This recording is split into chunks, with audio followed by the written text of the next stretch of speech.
Olá, caros amigos, caros inimigos, caros internautas, caros ouvintes. Vamos fazer uma leitura rápida aqui do livro de Atos, capítulo 16, versículos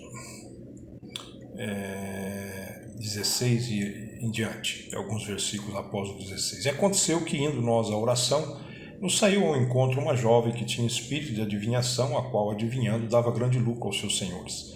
Esta, seguindo a Paulo e a nós, clamava, dizendo: estes homens que nos anunciam o caminho da salvação são servos do Deus Altíssimo. E isto fez ela por muitos dias, mas Paulo, perturbado, voltou-se e disse ao Espírito: em nome de Jesus Cristo, te mando ou te conjuro que saias dela. E na mesma hora saiu. E vendo os seus senhores que a esperança do seu lucro estava perdida, prenderam Paulo e Silas, e os levaram à praça e à presença dos magistrados. E apresentando os magistrados, disseram: esses homens, sendo judeus, perturbaram a nossa cidade, e nos expõem costumes que nos não é lícito receber nem praticar, visto que somos romanos. E a multidão se levantou unida contra eles, e os magistrados, rasgando-lhes os vestidos, mandaram açoitá-los com varas, e havendo-lhes dado muitos açoites, o lançaram na prisão, mandando ao carcereiro que os guardasse com segurança. Então, o que eu gostaria de deixar claro aqui, gente, tome muito cuidado, sabe? O Satanás, o diabo, ele é um ser espiritual, ele foi um anjo ungido, ele esteve na presença de Deus, serviu a Deus face a face, e foi permitido ser lançado hoje sobre a face da terra para tentar os habitantes da terra. Ele tem feito isso desde o Jardim do Éden, com Adão e Eva, propiciando aí o pecado original. E hoje nós temos muitos movimentos místicos, pentecostais, neopentecostais, até mesmo tradicionais e históricos, do sistema religioso falso dito cristão, que operam sinais, prodígios, maravilhas, e muitas vezes não são do Espírito Santo.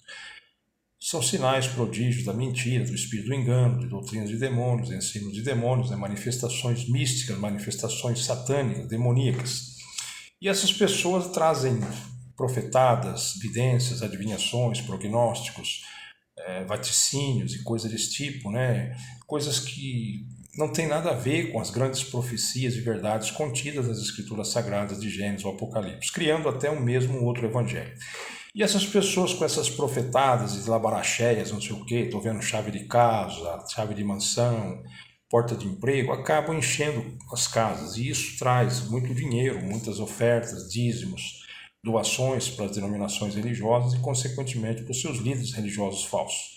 A mesma coisa aconteceu aqui. Quando Paulo mexeu com essa mulher e expulsou esse espírito de adivinhação que estava nela, os seus senhores, preocupados com os lucros que essa mulher lhes dava, vendo que perderam essa fonte de lucro, acabaram mandando açoitar e prender Paulo.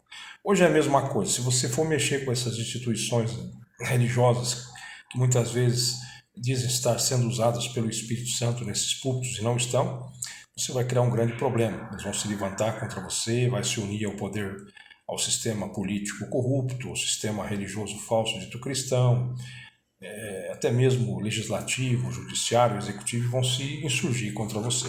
Então, os verdadeiros homens de Deus sofreram muito nessa guerra espiritual entre Deus e o diabo, a luz e as trevas, o bem e o mal. E a gente observa que o preço que eles pagaram é muito grande. Mas isso existe. Essa mulher estava operando não pelo Espírito Santo com adivinhações, mas através do Espírito de Satanás. E dava muito lucro aos seus senhores. Então, a gente trazendo isso para os dias de hoje, para bom entendedor, um pingo é letra. É o que está acontecendo por trás desses púlpitos hoje aí, principalmente desses movimentos pentecostais, neopentecostais, com tarde da bênção, noite da bênção, corrente de oração, campanha de oração,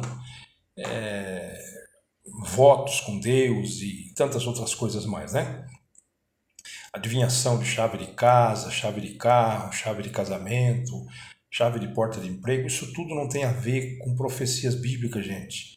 E as grandes verdades contidas nas escrituras de Gênesis e Apocalipse, que são responsáveis pela salvação eterna de nossas almas ou condenação eterna de nossas almas. Isso é tudo para fomentar dinheiro, isso não vem do Espírito Santo. A Bíblia diz que, se possível for, Satanás enganaria até os escolhidos. Não deixe ser enganado, gente. Procure entendimento. A Bíblia diz: o meu povo sofre por falta de conhecimento, Muitos naqueles dias virão e me dirão: Senhor, Senhor, em teu nome expulsei demônio, falei em língua, profetizei, curei. O próprio Jesus vai dizer: apartai-vos de mim, que não vos conheço, praticantes da iniquidade, para o fogo eterno preparado para Satanás e seus anjos desde antes da fundação do mundo.